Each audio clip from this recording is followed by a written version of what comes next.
Thank you. Thank you. Goodness gracious. I tell you what, I would like to say that I draw a crowd, but my goodness gracious. I see a whole lot of Trump out there. I said, I see a whole lot of Trump out there. He can't hear you back there. I said, I see a whole lot of Trump out there. Oh, yeah. We're going to have a good night tonight. I will tell you what I'm excited about tonight. I'm excited about the fact that we have amazing people running for the United States presidency, without any question. I'm excited about the fact that we have attracted to our party energy and enthusiasm. A lot of young people out in the audience today. I love it. You know, I will tell you that when I went to 2 high schools recently, and the first 2 questions, now, when you're in high school, you rarely have political questions. But 2 of the first questions I received a few weeks ago was about Donald Trump. And then I finally knew, Mr. Burwell, that in fact, Reverend Eastep, young people are being attracted to the political conversation because of the quality and the strength of our candidates, and Donald Trump is bringing a lot of folks. Looking around a little bit. Yeah, look around a little bit, sir. So I'm excited about tonight, and I know you're excited about tonight. You don't want to hear me pontificate much longer, so I'm going to stop talking and introduce my special guest tonight. Here's a guy who started in Middle America and who worked his way through his family business, took it over, and added a little steroids to it.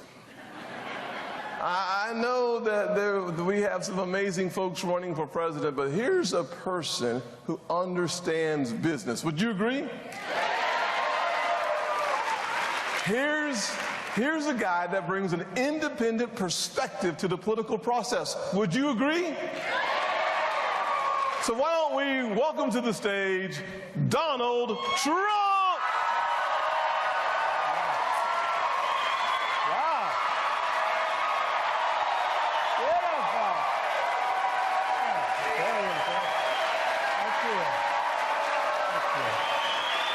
Thank you, Tim, so much. Absolutely. Thank you. Good man. Good man. Thank you. Thank you, Tim. Thank you very much. Thank you.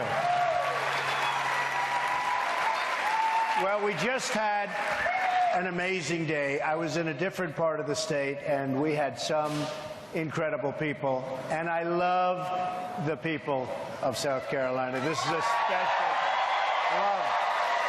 I have to show you. So it's just to tell you about the press. Now, he knows about the press. Tim knows. And by the way, was I one of your first supporters ever? And maybe your first?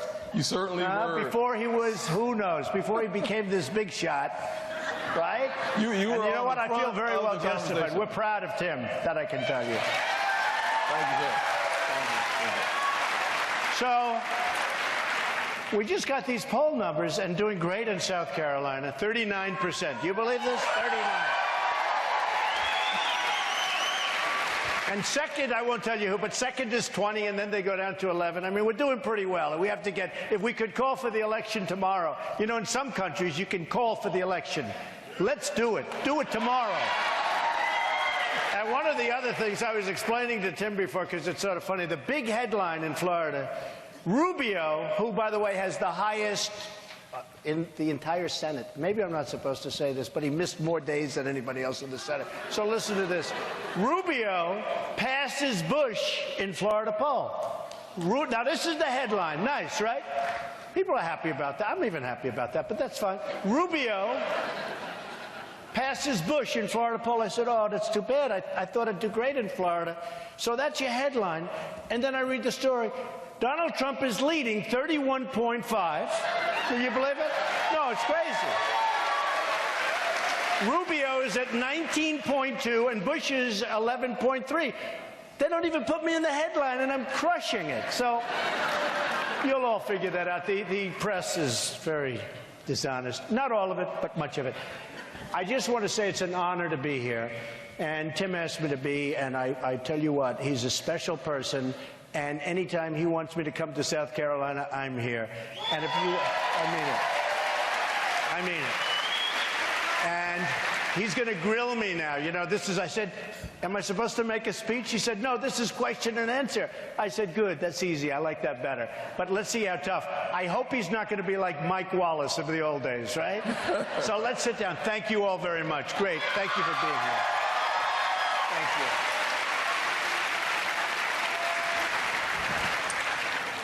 Donald, you know, it's always exciting to have celebrities with us, and I have my most important celebrity sitting on the front row. And my mom is here with us tonight, Frances. Ah, beautiful. Hello, Frances. No, she did a good job. She did a good job. Look at this guy. I am blessed with it. I am blessed with it. Well, as you know, Donald, the way that this works is I ask questions from the audience members who've presented and submitted the questions. So my goal is to make sure that we get through as many of these questions as possible. But we're not looking for sound bites. We're looking for thorough answers. Good. So we'll start with a question from Samantha Bailey, who's with us tonight. And she says, other than immigration, when you look at the challenges that we face in this country, what would be 3 other priorities that you would have? Okay.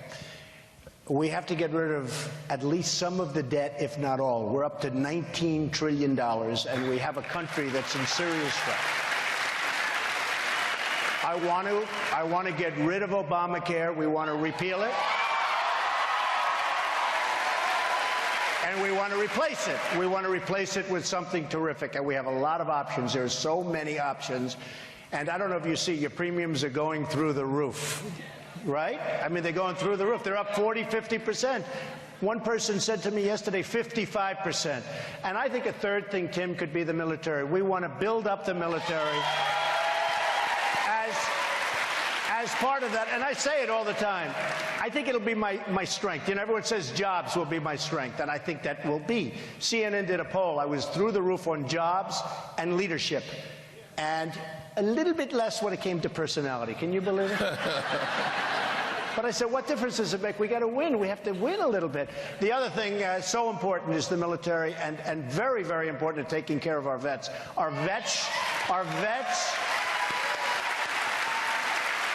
vets are treated like third-class citizens. The illegals that come in, the illegal immigrants, in many cases, you go to California, they're getting driver's licenses, they're being taken care of better than our vets. That's not going to happen if I win. That I can tell you.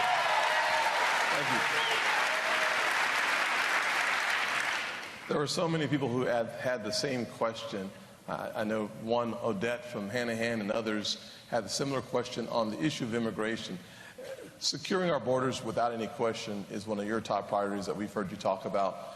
I'd also ask you, go into a little depth about how would you secure the border? Okay. What are a couple of things that you would do to secure the border? Good. And what do you think about our legal immigration problem? Good. So this is one of my favorite questions because, you know, if you remember when I announced 3 months ago that I was running, I made statements and everyone thought it was wonderful. But then about a week later, Rush Limbaugh said, nobody has ever received so much incoming. I had never heard the word. Incoming means the press. And I brought up illegal immigration. It turned out I was right. You had so many problems with crime, and you have so much. You have Kate. Kate in San Francisco was such a shame, shot in the back by somebody over here 5 times, 6 times. I don't even know how many times, probably forced out.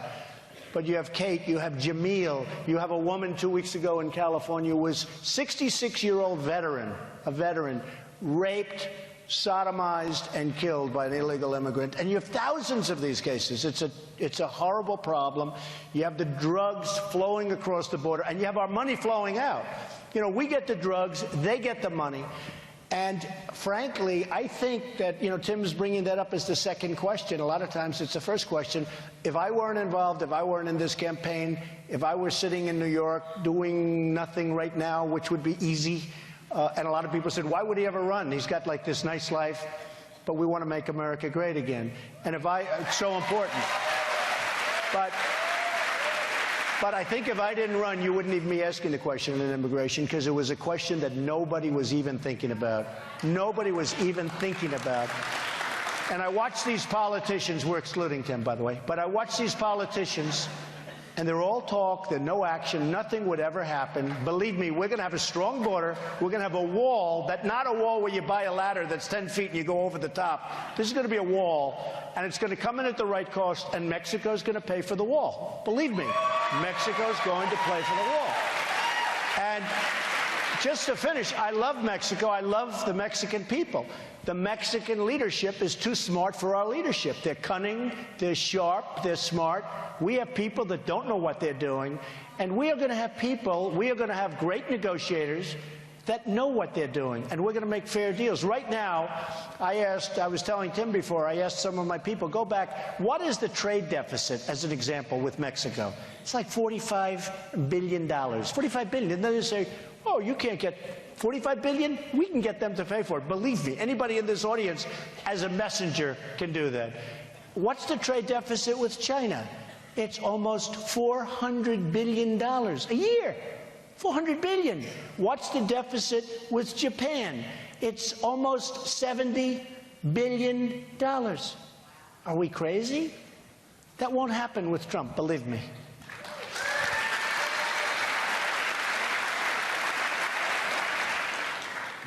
Jim Burwell, I think he's here with us. Are you here, Jim? Over here. Jim has a question about energy. Right now we're experiencing some pretty low prices, but the fact of the matter is that for the average person in the country, especially those living close to or in poverty, their energy costs represent about 25% of their paychecks. It's a tremendous number. And so the question is, what would you do as our president to manage our energy as a nation to make sure that we have responsible prices and that the average person in this country thinks less about the price at the pump? So we can really be the energy capital of the world. I mean, we have so much through technology. We had no idea that we were sitting on the kind of resources that we are actually on. And with proper work and and I've been saying for a long time, $30 to $40. People have heard me when it was going at 100. I was saying it should be 30, it should be 25, it should be 40, and that's what's going to turn out to be true. You know, we had a case where hundreds of ships were out at sea, loaded up, they had so much oil, they never knew what to do with it. But now what's happening is the OPEC is being broken up, the monopoly is being broken up, and things can happen that'll be great with respect to energy. But we have to help people out. The people that really bear the brunt of energy and energy costs are the very poor people. And I've heard numbers that 25 and 20%, and we will do that. One of the things we're going to do is get energy prices down even further. And the oil companies won't be thrilled. Lots of people won't be thrilled that are in that business, but energy should be coming down actually a lot further, and I think it will. Good. Barry Walker from Irmo and Scott Williams, both here somewhere in the audience, had very similar questions about how to make America great again economically. I know that next Thursday you're coming out with your plan from an economic perspective.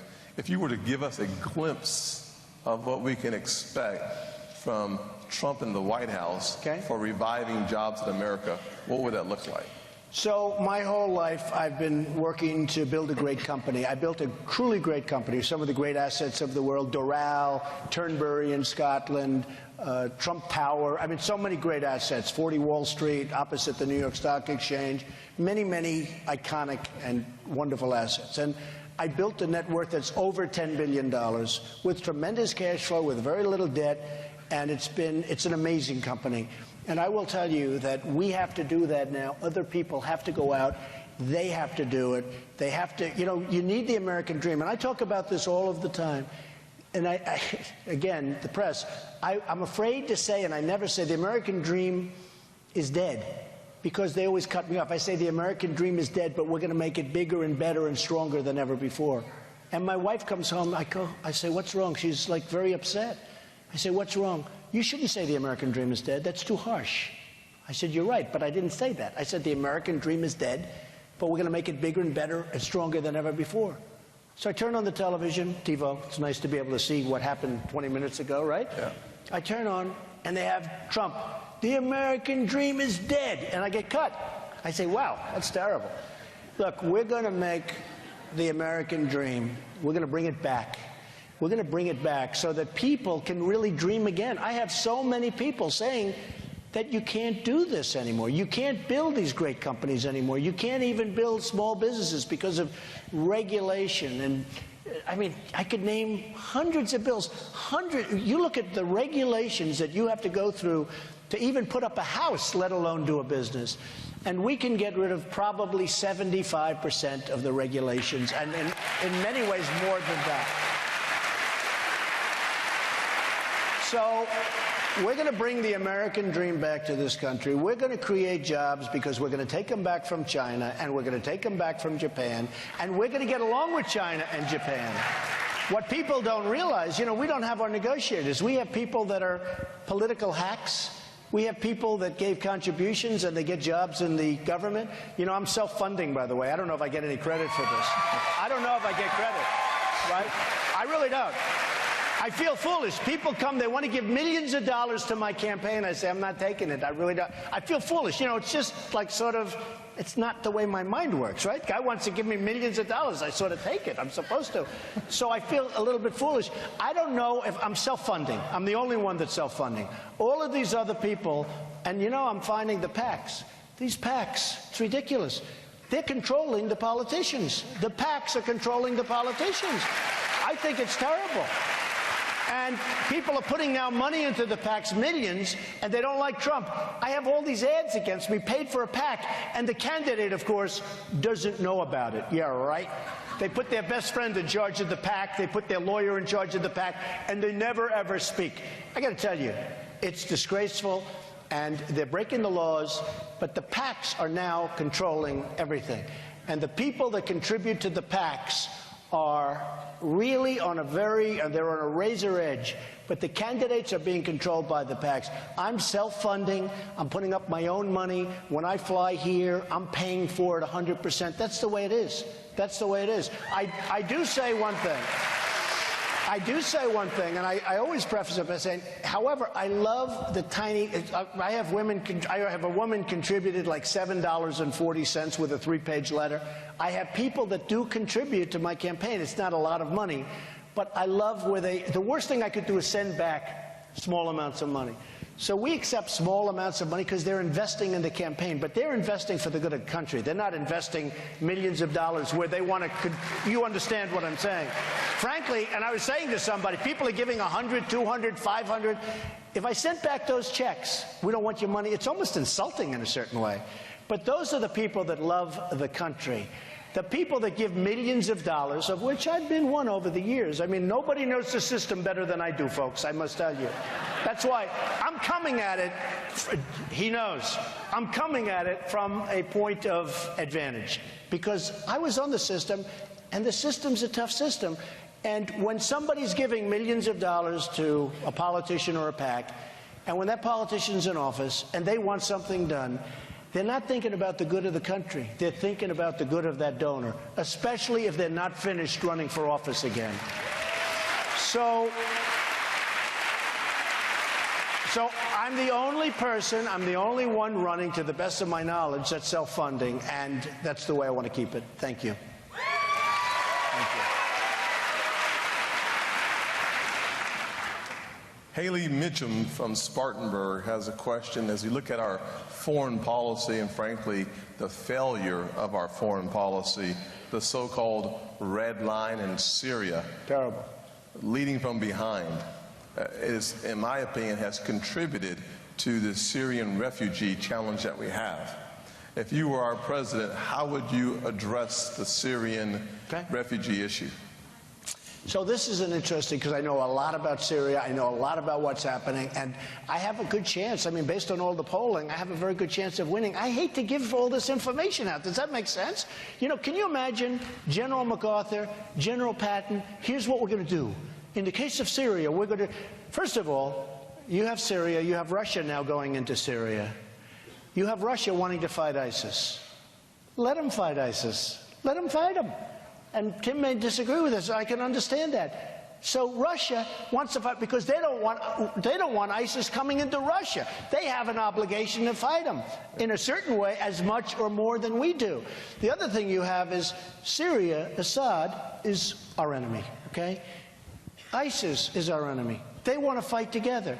But we're going in bombing Syria, bombing very weakly. You know, we're very timid. We're not doing it. If we're going to win, you got to win. We're bombing. And Assad is probably saying, these people are the nicest people in the world. They're knocking out our enemy. So you'd almost say, ISIS, let them fight Assad. Russia, let them fight ISIS. We'll take care of Iraq, which, and by the way, in 2003, 2004, I was totally against going. I am the most militaristic person in this room.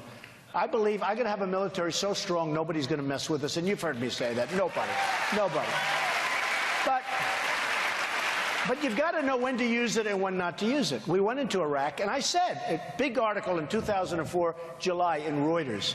I said, don't go in to Iraq. Don't do it. You're making a mistake. Because you have Iran and Iraq, and they were like the same in terms of strength, in terms of military, in terms of strength. And for years and years and years they fight, right?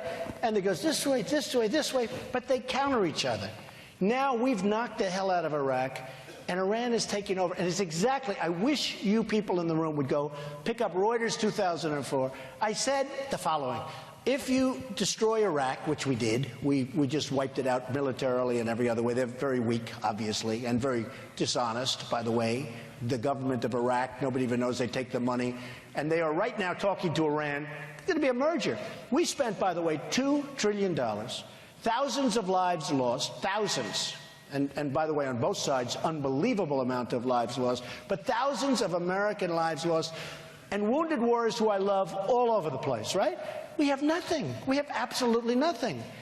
And what I said is that if you do this to Iraq, you're going to destabilize the Middle East, and Iran is going to take over Iraq, and other people will take over the leftovers. Well, ISIS is taking over the leftovers. That's what we have.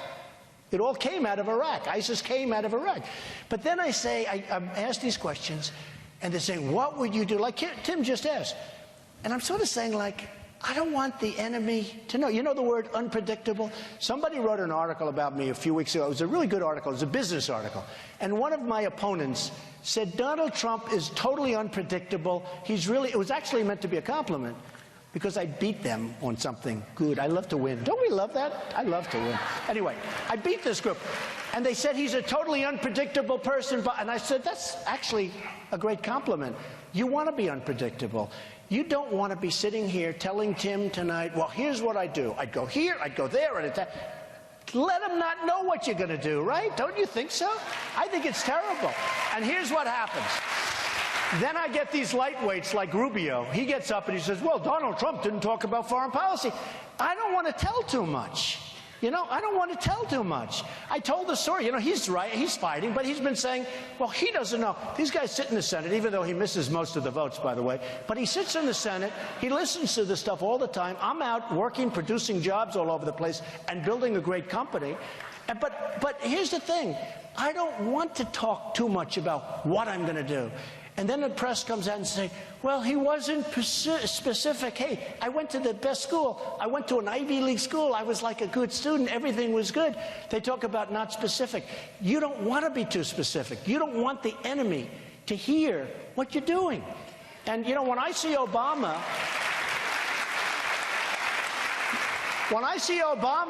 get up and say, well, here's what we're going to do. We're going to do this, and then we're going to do that, we're going to drone, and they drone somebody. They knock out a middle-level accounting person from ISIS. And no, it's true. And they have a news conference. We knocked out some guy, blah, blah, blah, like the biggest thing in the world. Now everyone else runs for cover. You don't want to talk about it. You want to knock out 100 of them before you start talking. You know, there's too much talk. There's no action. And, you know, just to finish, and I take heat. First of all, I'm much smarter than any of these talking heads. You know, the talking heads that you see on television, they're all a bunch, I mean, 90% are morons. But they'll say, Donald Trump is short on policy. I don't want to talk about policy having to do with that. By the way, but speaking about policy, I'll be putting a tax plan in next week that will be very long on policy and will be a great plan with a major reduction in taxes for the middle class. You watch. That's what we have to do. We have to help our middle class. Our middle class built this country.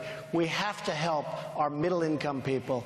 We have to do it, and I think they're going to be very helpful. I think corporations are going to be happy. I think it's going to be a great plan for incentivizing people to really go out and do a great job. So you'll see it sometime next week. Well, Donald, you are now talking Matt Schillinger's language. Matt from Columbia had a very specific question on your plan to help the middle class. So you would suggest that your tax plan that will be unveiled next week will provide some specificity. It's going to be a big, it's going to be very specific, and I think it's a plan that's going to create great incentives, and I think it's going to be a plan that's going to make people happy, other than maybe the hedge fund guys who make hundreds of millions of dollars. They pay very little tax. I mean, those guys will not exactly love me. Some of my friends, some of my enemies. I think they're all going to be my enemies. But actually, you know the truth? I think they're going to end up doing better, too, because everything's going to be better. Everything's going to be better. We're going to produce jobs. We're going to bring back, I don't know if you know what corporate inversion is, but corporate inversion, you have companies that want to leave the United States because the taxes are too high. That's not going to happen anymore. We're going to have a great plan. You know, you have probably $2.1 to $2.5 trillion sitting outside, and you know about this. Repatriation. And they can't get the money back in. Because Tim will tell you, the taxes are too high. Absolutely. You have these corporations where they have billions of dollars. Think of it, $2.1 to $2.5 trillion that should be in this country, but the companies can't bring the money in. So you know what they do? They go out. They leave the country to get their money, and also they get lower taxes and lots of other things. So the corporate inversion, I believe, will stop. The Democrats wanted to put a law against it. You can't put a law against it. It doesn't work that way. The corporations will stay in this country. They're going to bring their money back at a very reasonable cost, and they're going to put that money to work in this country. And it's so easy. And the thing that bothers me is the Democrats agree, the Republicans agree. You know that. Everybody agrees. They've been talking about it for 3 years, and it never gets done. And no doubt, the value of the repatriation, repatriating $2 trillion is worth millions of jobs here at home, and it's about time we got that done. And everybody agrees to it. Yeah. So I do think this, Tim, I think that corporate, you know, when you talk about the inversion, I think it's a very, very important subject. Doesn't sound exciting to people, but you have some major, major corporations looking to leave this country with thousands and thousands of jobs and great companies, and they're going to go to other places where the taxes, the corporate taxes are lower, and they have certain other advantages. We have to be smart in this country. We need somebody really great to be our next president. Thank you very much. I'll do it. We can't lose those companies. Can't lose those companies. Carl Hedelson from Charleston asked a question. You know, we have a challenge with the size, the scope of the federal government. There are so many departments that need to be scrutinized: FDA, EPA, IRS. Right. One of the questions he has here is, where would you start scrutinizing the agencies? And can you name a couple? Well, EPA is one that you saw a couple of weeks ago where they opened the door and the river is destroyed. You know, I mean, it wasn't even the people that did it. Colorado. But in Colorado, the river, beautiful river, all of a sudden turned gold and yellow, and people are saying, how long will this take? And it was the EPA that actually did it. The EPA would be one that you would certainly, at a minimum, cut way, way back and maybe get rid of entirely. You look at Department of Education, a guy like Bush likes Common Core. He likes Common Core. He wants your children in South Carolina to be educated. Think of it. He wants them to be educated through Washington, through the bureaucrats. And you have some nice people and good people, but how can you vote for somebody that that believes in Common Core? I go to Iowa, I go to New Hampshire, I go to South Carolina, I go to many, many places, including New York and including California, all over the place. And everybody agrees with me in this. And yet you have this massive behemoth, the Department of Education. You just can't have it. It's just ridiculous. I mean, you have local education where the parents can work with the teachers and the principals. That's what it's all about. And by the way, we're ranked number 25 in one poll and number 28 in another, the worst in the world. In other words, we are number 28 in the world. We're behind third world countries on education. So you know it's not working. You know that Common Core is a disaster. So we have all of these problems, and yet we're number one by a number that can, it's like double, I believe.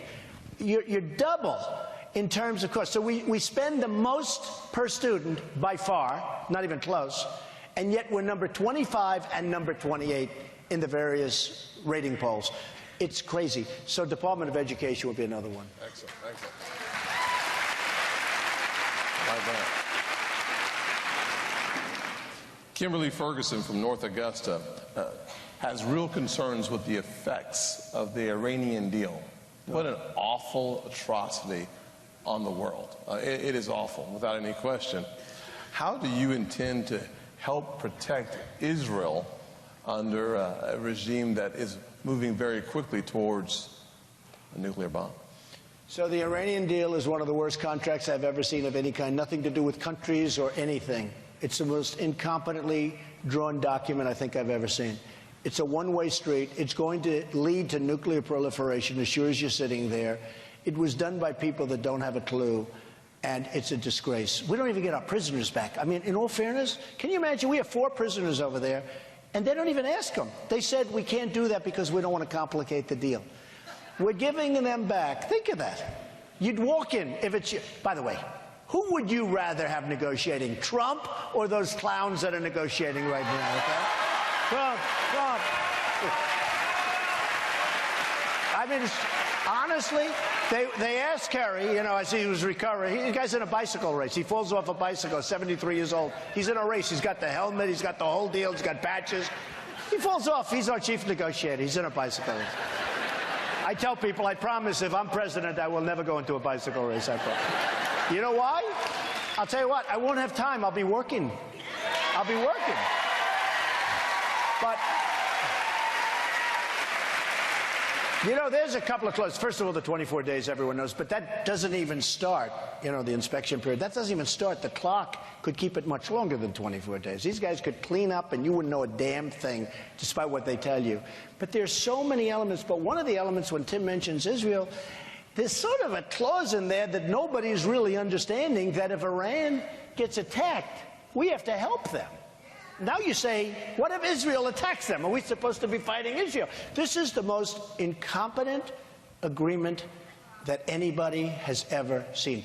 We will protect Israel totally.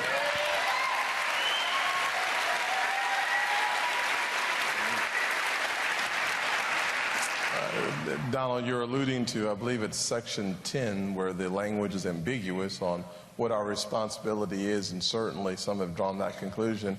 And I think it's very important for us to realize that the language of the Iranian deal in Section 10 is ambiguous enough for the conclusion to be drawn that we may have a responsibility that we should not have, that we cannot have, especially when you think about Israel as perhaps the best partner we've had as a country. So I think your point is well said. It's not even believable. But there is language in there, in theory, that we're supposed to come to the defense of Iran. You know, there's another agreement we have. I like Japan.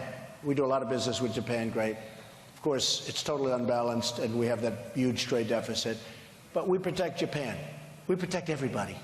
They don't do anything for us. Now, if we get attacked, Japan doesn't have to do anything. If Japan gets attacked, we have to go and fight for them. All our agreements are like that. We're run by people that have no clue. Think of it. If we get attacked, Japan can sit there and watch it on television. Okay? That they make. By the way, we don't make them. It's true. But if Japan gets attacked, we have to defend them. All our deals are like that. You know, you take South Korea. I just ordered 4,000 television sets. They come from South Korea for a big job. They all come from South Korea. I mean, other than Sony, for the most part, it's Samsung, it's LG, it's all these companies. They're all from South Korea. A very big order, a lot of money going out. Now, every time North Korea opens, it's like, you know, he gets out and he starts screaming. He gets a little angry that day. He's got a little problem that day. We start up the ships. We start up the airplanes. We spend millions. We get nothing. We get nothing. When are we going to get smart? We have 28,000 soldiers sitting in between this, you know, this potential disaster. And it's one thing if we're reimbursed, but something has to happen. Somebody said to me, oh, what a horrible thing to ask for payment. They're making a fortune. We owe tremendous amounts of money. You know, we're up to 19 trillion. We can't protect the world. We protect Germany. Germany. How many people have a Mercedes-Benz? They're making a fortune. It's an economic behemoth. We get nothing. We protect Japan. We protect South Korea. We protect everybody. And they all think we're stupid. They think we're stupid. We're run, the fact is, other than Tim, we're run by very stupid people. Okay. Hard to believe. Hard to believe. Speaking of things that are hard to believe, President Obama has just started the process of looking for ways to regulate the internet. And he's using legislation from the 1930s. Yeah, I can see it. If you look at our... if you look into our future, how important is the free market and the use of technology, and how bad of an idea is it for us to be using 1930s legislation to regulate the internet? Well, free market is imperative on the internet, and frankly, the internet does cause problems because people are finding things out about us that they never knew before. You know, the hackers are genius, whether they're from Russia, from China, from even North Korea. They say that the movie studio was hacked from North Korea. They were doing the movie on, you know the story, yes. And it's a very serious situation. The amazing thing is now they hacked 30 million people, many of them being government employees. That means probably you. Yes. Well, he's got nothing to hide. We don't worry about him, right, Mom? Yeah. Nothing to hide. But we worry about others, right? So they've hacked 30 million. The numbers vary from 10 million to 30 million to 35 million. And what happens? The government is going after the St. Louis Cardinals for hacking the Houston Astros baseball team. Do you believe this? Do you believe this? So we have our priorities a little mixed up. We have countries that are so sophisticated. And you know, one of the things we talk about immigration, because I want people to come into this country. I do want people. I want them to come in large numbers, but I want them to be legal. But I also want really high-end, smart, brilliant people to come in. Otherwise, we're going to lose our edge totally. And we're going to lose our job capacity and everything else. So when you graduate #1 in your class from Harvard, or Yale, or Princeton, or the Wharton School of Finance, or Stanford, and you want to stay in this country. You don't want to go back to China, you don't want to go back to Japan, you don't want to go back to Mexico, you don't want to go back. You want to stay in this country. We force you out. You're #1 in your class, you're a great student, you love the country, you want to stay here, you want to build. A case came up recently, a man from India went to a great school, good student, wanted to stay, could not get permission to stay. He started a company in India. He's got 5,000 employees now, and it's one of the hottest companies in the country. That could have been us. So we have to do, when you go through years of college, and this is something I think that a lot of people agree to, too. The thing with the Senate and the House, there's so many things that everybody agrees to, and it still doesn't get done. Who would not agree to this? Let them stay. Let them build their homes here. Let them build the businesses here. These are amazing people, and we force them to leave. So we have to change that. We have to change it fast. Let them work in Silicon Valley. We're going to lose our edge in Silicon Valley as sure as you're sitting there, because some of the greatest minds that we're educating are now going to other countries, and they're going to be competing against us. We don't want that. Excellent. Staying on the jobs front, one of the amazing blessings of being a South Carolinian, and specifically living in North Charleston, is the presence of Boeing in South Carolina. My friend Jack Goud has a question about the NLRB, who tried to destroy jobs. Well, I know what you folks went through with that for years. It was terrible. Talk to us about the right to work and the laws that we have. You got to have right to work. You got to have right to work. What they put you through was incredible, actually. To think that Boeing almost could have said, "Hey, we're not coming." Yes. But you know, one of the other problems, I think, an even bigger problem. I took it out. It was in the newspaper today that Boeing is now going to build a massive plant in China. That China's ordering planes, but they want them to build a big plant in China. And I think that's going to have a huge impact. You know, it's sort of interesting. They can make their product in China and send it to us. But if we start sending product to them, they want us, and it's right here. I mean, they want us. Think of it. We have to build plants in China, but they don't have to do it here. So it's a very unfair situation. And I looked at that. I read that story today. It wasn't a huge story. To me, it's a huge story, though. But I read it with such great interest. They're ordering planes, but now Boeing is going to build massive airplane factories in China. I don't like that. I really don't like that. I agree with that.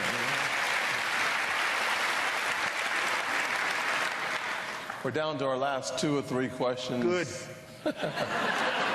Are you going to stick around and talk to some folks afterwards? All night. How about all night? Is that all right with you guys? Excellent. Anthony Span of Columbia asked a very business-driven question. Okay. What is the best decision you've made in your life, and what is your best decision you've made in business? Well, maybe in terms of business decision, always family and children, and you know, we all. That's it. The children. You know, I have friends that are very successful, but they're not happy people. They're unbelievably successful. You read about them, you know who they are, but they're not happy people. Family is so important. Having a great family, a husband, a wife, children, is really more important. And I've seen it. I mean, I've seen everything. I've seen people with enormous wealth that have miserable home lives, and I've seen people with modest wealth, with not even a big, you know, with just a weekly income, that are really much happier people. And people say to me, oh, how do you become successful? How do you define success? I would say if a person's happy, that's more important than, you know, having billions of dollars in the bank and all. But I think one of the biggest decisions, one of the greatest decisions that I ever made was coming into Manhattan from Queens, because I lived in Queens with my parents, and I always wanted to build in Manhattan. And I came in, and my father said, no, that's not our job. My father was a builder in Brooklyn and Queens, and we built middle-income and low-income housing. And I just wanted to be with the big buildings. I said, Pop, I want to build buildings in Manhattan. Look at those buildings. It was just something that was so exciting to me. And I left, and I ended up doing the Grand Hyatt Hotel on 42nd Street and Trump Tower and many, many buildings. Trump Palace. I have many buildings that I've done in Manhattan. And it's become, you know, just great. Now we're all over the world as a business. And one of the reasons people thought I'd never run is because they say, why would he want to do that? But I want to do it because I sort of feel that I owe something. I really feel that I owe something. I know we can turn it around. We can turn it around and make it truly great. So, thank you. So one of the things that I think maybe one of the biggest decisions when I said, no, Pop, I want to go into Manhattan. I want to build buildings in Manhattan. And that was a long time ago, but it's worked out. I'm very proud of it. And, you know, we built a great company. I've seen a lot in the press recently about folks who believe that you have had challenging relationships with minorities. I would disagree. I mean, being one, disabled. I thought that was funnier. Never mind. Anyway, let's go back to you. I know that today a small business owner in the audience, Dan Martin, who has an Allstate insurance agency in Charleston, heard that you were meeting today with the Minority Business Chamber. Yeah. That seems to be in opposition to this whole notion that you have a challenge with minorities. Would you want to talk a little bit about that? Well, first of all, my relationship with African-American people and businesses has been fantastic. And as you know, I spoke in front of the African-American Chamber of Commerce today and actually went there and then flew over here. It was fantastic. They are incredible people. My relationship's been great. And, you know, interestingly, a poll came out, and this is the second one I had, the shock poll. This just came out. Trump receives 25% of the black vote in general election. Amazing, right?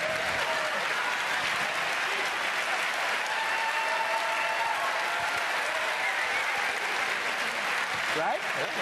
Now it's a great poll, and it's 25%. And actually, you were saying that generally speaking, a Republican candidate would receive what? Romney took about 4%. Yeah. 4 or 5%. If you get to 25%, The election's over. it's over. It's over. Oh, I'm telling you. And I'll tell you what, it's lucky I had the real poll in my hand. He would have really done a number of it. But you know, 25% of the black vote general election matchup, and that's an enormous number, and I think it's going to be higher than that. I've had a great relationship with the African-American community. I've had a great relationship with the Hispanics, and I've been saying I'm going to win the Hispanic vote, but because of the statements on immigration, a lot of people disagree with me on that. They came out with a poll recently in Las Vegas, in Nevada, the state of Nevada, where I won the state easily against all the Republican candidates, but I also won the Hispanic vote. And people were surprised. And I said, don't be surprised. You know, a lot of people, Hispanics, are here. They've gone through a long process. They're here, Tim, legally. They're here legally. They have their houses. They have their jobs. They don't want people flooding the country. They don't want this to happen. And so I'm doing very well. I think I'm going to win the Hispanic vote. And I tell that to people, and they laugh, and they can't believe it. But all of a sudden, they have these polls coming out where I'm actually doing very well with Hispanics. I hope to win. I've employed thousands of Hispanics. And right now, I mean, I have many, many places, thousands of Hispanics over the years and now. And I think I'm going to win that vote. So maybe it's a little bit different. But I will say African-American, great relationship. Hispanic, a really good relationship. And I think people are going to see that as we progress. One of the things that both groups really like is the fact I'm going to create jobs. Nobody's going to create jobs. I will be the greatest jobs president that God ever created, and I've said that. And that's what people want.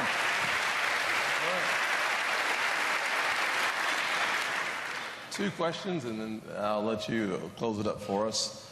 One, an interesting question. The other one, your vision for the country. The first question, don't answer it until I say the second question. First question is, who's harder to deal with? Real estate developers or politicians? One question. Politicians are more dishonest. I always thought the real estate guys were the worst. No, I've seen a great dishonesty in politics. I have. Not him. I've seen great dishonesty. You know, it's funny. It's a mixed bag. It's a mixed bag. Get out of here, Tim. You know, it's a mixed bag. In politics, in real estate, everybody's very cutthroat. In politics, I've met some wonderful people, and I've met some really bad people, really dishonest people. And at some point, we have to do a book on this stuff. I mean, we have to do a book. But I've met some great people in politics. I'll think about it, then. We'll think about it. You know what is interesting? The media in politics, much different than the media in finance. Maybe finance is easier because it's a little more numbers-based. But I've met some wonderful people in the media and politics, but I've met some really dishonest media folks in having to do with politics. So it's, you know, really a mixed bag. But actually, I think that politics is much more deceptive than business or real estate. It's much, much more deceptive. Not an easy life, I will tell you. That's why a lot of people said, what do you want to do this for? But it's not an easy life. I met some wonderful people, and I met some really bad dudes and people. Good enough. Are you shocked to hear that, by the way? No. Last question. America has, in my opinion, for the last several years, been moving further and further apart. With Donald Trump as the President of the United States, how do you bring America together? How do we have one America? So when President Obama was elected, I thought that, and I helped John McCain. Somebody said I voted for Obama. My enemies, they say, but he voted for Obama. So ridiculous. I helped John McCain. He did a bad job. He didn't get elected. I helped Romney. He didn't get elected. I said, this time I'm going to do it myself, okay? It's true. I'm tired of it. I helped these people. Boy, I'm tired of it. Look, last time I thought we should have won. In all fairness, for McCain it was tough because, you know, they had the problems. And I think Abraham Lincoln maybe couldn't have been elected then. That was a tough one. But Romney should have won the last election. Something happened to him. He choked. Something happens. Like a golfer in the 18th hole. He can't sink the putt. So he was very disappointing. I mean, it was very sad, to be honest, because that was an election that should have been won.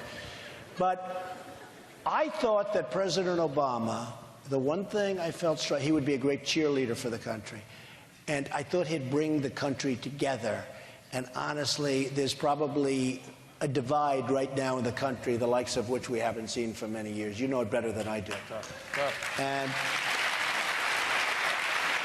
And people talk about my tone and my temperament. I actually have a great temperament, and I will bring the country together. You know, Jeb Bush was saying, his tone is not nice. He's not nice. And they're cutting off Christians' heads in Syria. They're cutting off their heads. He's worried about my tone is not nice. But I actually have a great temperament, and I have a temperament where I bring people together. And that even means countries. I mean, I don't think I'll have the problems with Putin that Obama. Putin can't stand Obama. Can't stand him. Nobody can. I mean, people aren't liking him. And Obama doesn't like some of them, too. But I think I will get along great on a world basis, and I think I'll also, which is important, and I think I'll also very much bring our country together. When you look at Baltimore, when you look at, I could name 10 cities, I'm not going to embarrass anybody, but the Baltimore thing was so bad. You look at what's going on in Ferguson and St. Louis, we've got to bring people together. We have to bring people. We need jobs. We need spirit. Maybe we need spirit just as much as we need jobs. But we're going to bring them together, and we're going to make our country great again. And I appreciate your being here. This is great. Ladies and gentlemen, Donald Trump.